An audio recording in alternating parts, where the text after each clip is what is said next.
தர்மம் செய்கிறோம், திக்ருகள் செய்கிறோம், துவா செய்கிறோம், அந்த நன்மைகளை எல்லாம் நாம் சம்பாதித்துக் கொண்டிருக்கிறோம் என்று மறுமை நாளில் நடக்கக்கூடிய நிகழ்வை அல்லாஹ்வின் தூதர் அவர்கள் சொல்லி காண்பிக்கிறார்கள். நாளை மறுமை நாளில் ஒரு கூட்டம் அல்லாஹ்விடத்தில் வருமாம். அவர்களை பற்றி அல்லாஹ்வின் தூதர் அவர்கள் சொல்லுகிறார்கள். நீங்கள் பார்க்கலாம், சஹீஹ் புகாரியில் பதிவு செய்யப்பட்ட செய்தியில் சஹாபாக்களை பார்த்து ரசூலுல்லாஹ் கேட்கிறாங்க, ததுரூனமல் முஃப்லிஸ், மக்களே முஃப்லிஸ்னா யாருன்னு உங்களுக்கு தெரியுமா? முஃப்லிஸ்னா ஒண்ணுமே இல்லாதவன்னு அர்த்தம். அப்ப சஹாபாக்கள் சொல்றாங்க, அல் முஃப்லிசு ஃபீனா மல்லா திர்ஹம் வலா மதா. அல்லாஹ்வின் தூதரே, எங்களிடத்தில் யாரிடத்தில் காசு இல்லையோ அவர்தான் ஒண்ணுமே இல்லாதவர், யாரிடத்தில் கால்நடைகள் இல்லையோ அவர்தான் ஒண்ணுமே இல்லாதவர், சாப்பாட்டுக்கு கூட வழி இல்லாமல் யார் கஷ்டப்படுகிறாரோ, பொருளாதாரம் இல்லாமல் கஷ்டப்படுகிறாரோ அவர்தான் திவாலாகி போனவர், ஒண்ணுமே இல்லாதவர் அப்படிங்கிறாங்க. அல்லாஹ்வின் தூதர் சொல்றாங்க, திவாலாகி போனவன் முஃப்லிஸ்னா அவன் கிடையாது. இன்னல் முஃப்லிஸ மின் உம்மத்தி, நாளை மறுமை நாளில் என்னுடைய உம்மத்தில் ஒரு கூட்டம் வரும். அவர்கள் எப்படி தெரியுமா வருவார்கள்? யஅதூன யௌமல் கியாமத்தி பிஸ்ஸலாத் வஸ்ஸியாம் வஸகாத். அவர்கள் தொழுதிருப்பார்கள், நோன்பு வைத்திருப்பார்கள், ஜகாத் கொடுத்திருப்பார்கள், திக்ர் செய்திருப்பார்கள், பிரார்த்தனை செய்திருப்பார்கள், தர்மம் செய்திருப்பார்கள், அல்லாஹ்வின் பாதையில் ஓடோடி உழைத்திருப்பார்கள்.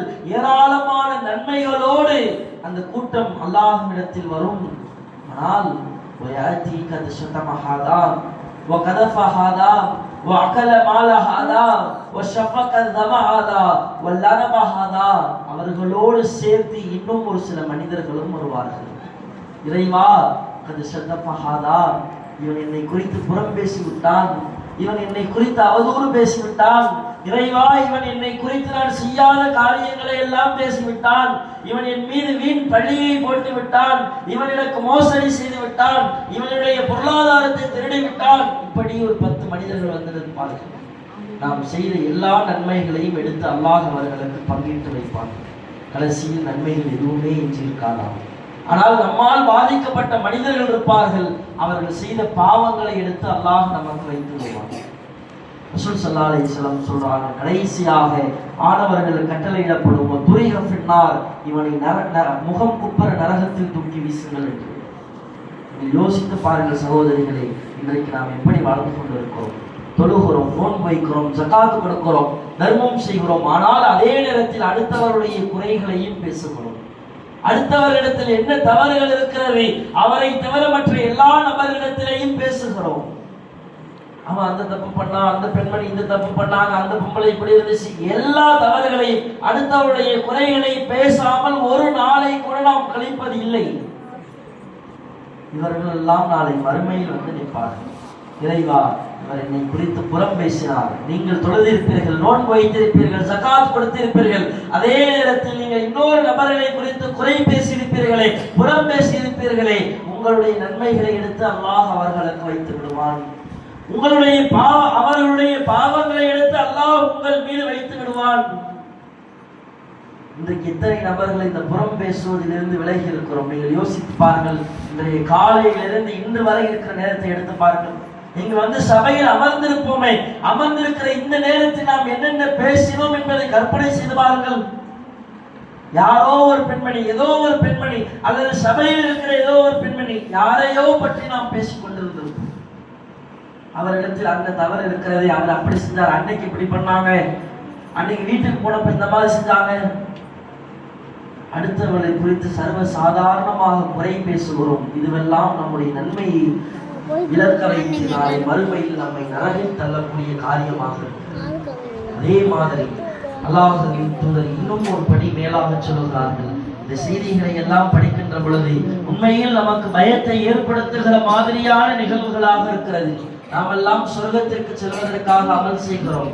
அல்லாஹ்வின் தூதர் சொல்றாங்க, லா அலமன் அக்வாமன் மின் உம்மத்தி யஅதுன யௌமல் கியாமத்தி பிஹஸனாத்தி அம்சாலி திஹாம் பிஜ்பாலி திஹாமா. நாளை மறுமை நாளில் திஹாமா மலை அளவிற்கு நன்மையை சுமந்து கொண்டு ஒரு கூட்டம் வரும். அவ்வளவு நன்மை செய்திருப்பார், மலை அளவிற்கு நன்மைகள் இருக்கும். பள்ளிவாசலே கடையா கடந்திருப்பாரு, ஏழை எளிய மக்களுக்கு உதவி செய்திருப்பார், தர்மம் செய்திருப்பார், தொழுதிருப்பார், சுன்னத் தொழுகைகள் தொழுதிருப்பார், எல்லாம் பெர்ஃபெக்டா இருக்கும். ஆனா ரசூலா சொல்றாங்க அல்லாஹ் என்ன தெரியுமா செய்வான், ஹபாஅன் மன்சூரா, அவர்களுடைய ஒட்டுமொத்த நன்மைகளையும் தூள் தூளாக புழுதிகளாக ஆக்கி விடுவான். ஒரு நன்மையை கூட அல்லாஹ் ஏற்றுக்கொள்ள மாட்டான். மலை அளவுக்கு நன்மைகளை குவித்து கொண்டு வருவார், ஒரு நன்மை கூட இருக்காது அவரிடத்தில். சஹாபாக்கள் கேட்கிறாங்க, யா நபி அல்லாஹ், அவர் யாருன்னு எங்களுக்கு சொல்லுங்க, அவர் என்ன பாவம் செய்தார், என்ன குற்றம் செய்தார், அது யாருன்னு சொல்லுங்க எங்களுக்கு. அல்லாஹ்வின் தூதர் சொல்றாங்க, இன்னஹும் இஹ்வானுக்கும், அவர்கள் உங்களுடைய சகோதரர்கள், உங்களை மாதிரியே தொழுவார்கள், உங்களை மாதிரியே நோன்பு நோற்பார்கள், நீங்கள் எப்படி இரவு தொழுகையில் ஈடுபடுகிறீர்களோ அவர்களும் அதே மாதிரி இரவு தொழுகையில் ஈடுபட்டிருப்பார்கள். அப்படி இருக்கிற சொல்ல அல்லாஹ் எந்த நன்மையையும் ஏத்துக்கல, ஒட்டுமொத்தமாக எல்லா நன்மையையும் அழித்து விட்டான். ரசூலுல்லாஹ் சொல்றாங்க, வலாக்கின்னஹும் அக்வாமுன் இதா ஹலௌ பி மகாரின் இல்லா, அவங்க எந்த தப்பு செஞ்சது எல்லா நன்மையாக செஞ்சாங்க, இருந்தாலும் அல்லாஹ் தடுத்ததை செய்வதற்கு ஒரு வாய்ப்பு அவர்களுக்கு கிடைக்கும் என்றால் அந்த ஹராமை தனிமையில் செய்து விடுவார்கள். அதன் காரணத்தினால் அவர்கள் செய்ததற்கு மட்டும் குற்றமல்ல, அவர்கள் வாழ்நாள் முழுக்க செய்த எல்லா நல்ல அமல்களையும் அல்லாஹ் அளித்து விடுகிறார். சகோதரிகளை யோசித்து பாருங்கள், பெரும்பான்மையான முஸ்லிம்களிடத்தில் இந்த குணம் இருக்கிறது. சபைகளில் இருக்கின்ற பொழுது நாம் நம்மை மூமின்களாக அடையாளப்படுத்துகிறோம். சபைகளில் இருக்கின்ற பொழுது அல்லாஹ் தடுத்திருக்கிறான், ஹராமாக்கி இருக்கிறான், விலகுகிறோம், பாவம் என்று கருதுகிறோம். பள்ளிவாசலில் அமர்ந்து யாராவது சினிமா படம் பார்ப்பீர்களா? பள்ளிவாசலில் முஸ்லிம்கள் ஒன்று முழுமுதல இந்த சபையில் அமர்ந்து யாராவது உங்களுடைய செல்போனில் நாடகம் பார்த்து கொண்டு அமர்ந்திருப்பீர்களா? அப்படி யாராவது பார்த்தால் என்ன செய்வீர்கள்? அல்லாஹ் தடுத்திருக்கிறான்.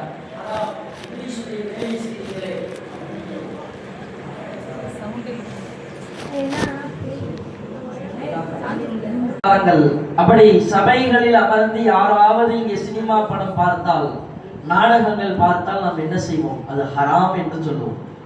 ஆனால் உங்களுடைய வீடுகளில் 4 செவற்றுக்குள் அது ஹலால் ஆக்கப்படுகிறது. இதைத்தான் ரசூலுல்லாஹ் சொல்றாங்க. வெளிப்படையில் அல்லாஹ் தடுத்ததை செய்ய மாட்டார்கள், அல்லாஹ் ஹராம் ஆக்கியதை செய்ய மாட்டார்கள். ஆனால் தனிமையில் தன்னை கேள்வி கேட்பதற்கு யாரும் இல்லை என்று சூழ்நிலை வருகின்ற பொழுது அல்லாஹ் தடுத்த அந்த ஹராமை, அந்த குற்றத்தை, பாவத்தை செய்து விடுவார்கள். அவங்க செஞ்ச பாவத்துக்கு மட்டும் அல்லாஹ் குற்றம் எழுதலை, அவர்களுடைய இந்த காரியத்திற்காக ஒட்டுமொத்த அமல்களையும் அல்லாஹ் அழித்து விடுகிறான். இன்றைக்கு யோசித்து பாருங்கள், நாம் எப்படி இருக்கிறோம்.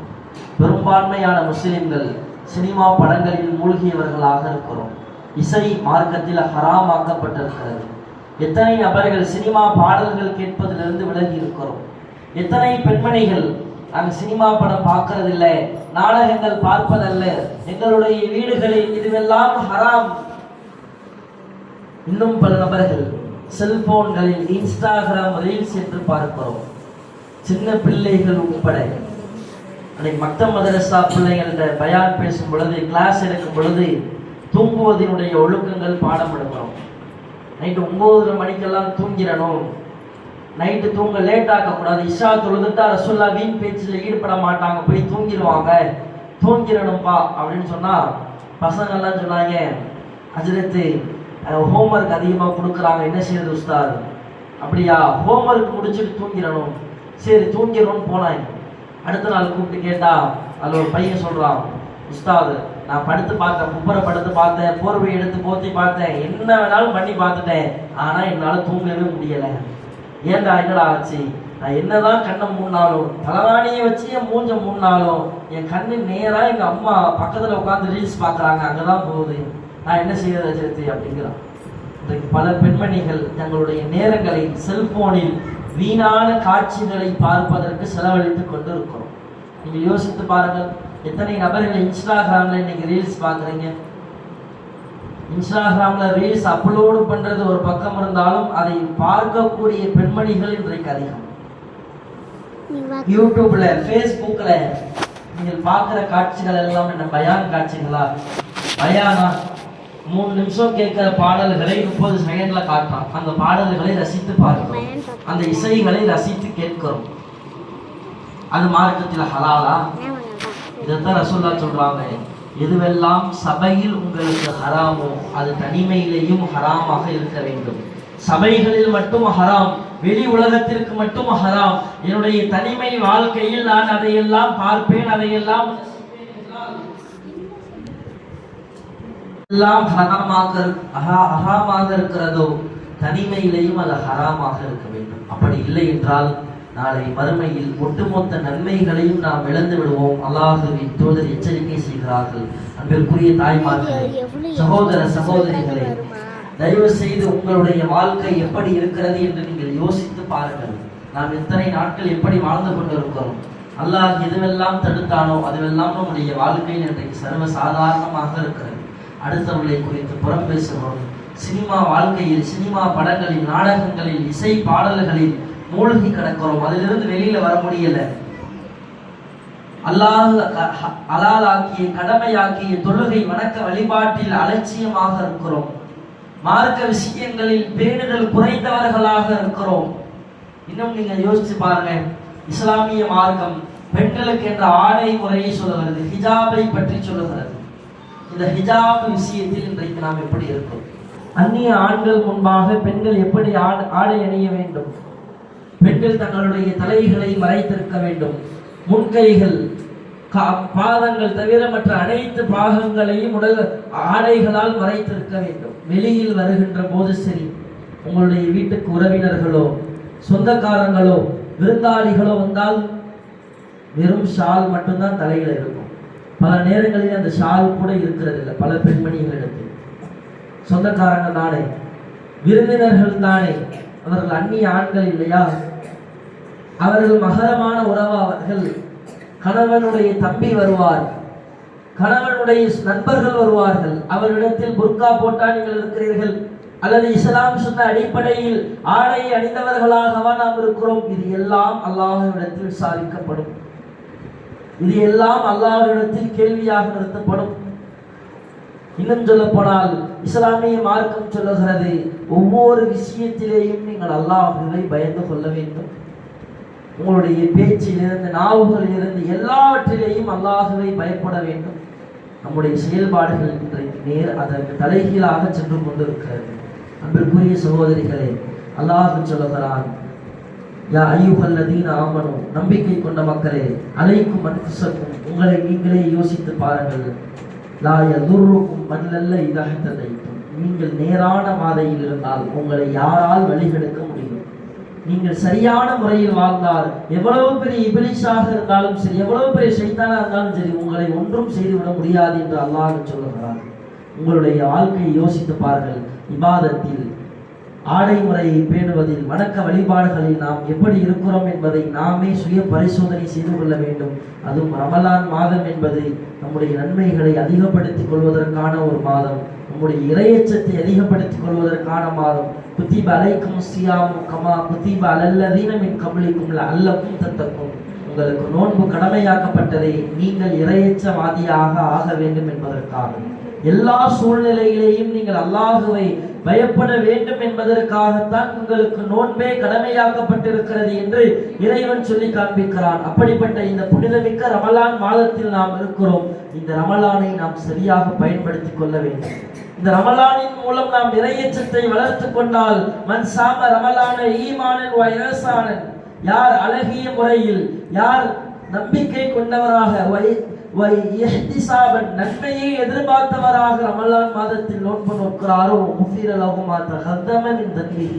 இதற்கு முன்னால் அவர் செய்த பாவங்களை எல்லாம் அல்லாஹ் மன்னித்து விடுகிறான் என்று அல்லாஹ்வின் தூதர் சொல்லுகிறார்கள். இந்த ரமலான் மாதத்தை நாம் சரியாக பயன்படுத்த வேண்டும். ரமலானில் நோன்பு வைத்துக் கொண்டு வீணான பேச்சுக்களில் ஈடுபடாதீர்கள், வீணான காரியங்களில் ஈடுபடாதீர்கள். அடுத்த வருட ரமலானிற்கு நாம் எல்லாம் உயிரோடு இருப்போமான்னு தெரியாது. இந்த ரமலான் முடிகின்ற வரை நாம் உயிரோடு இருப்போமான்னு தெரியாது.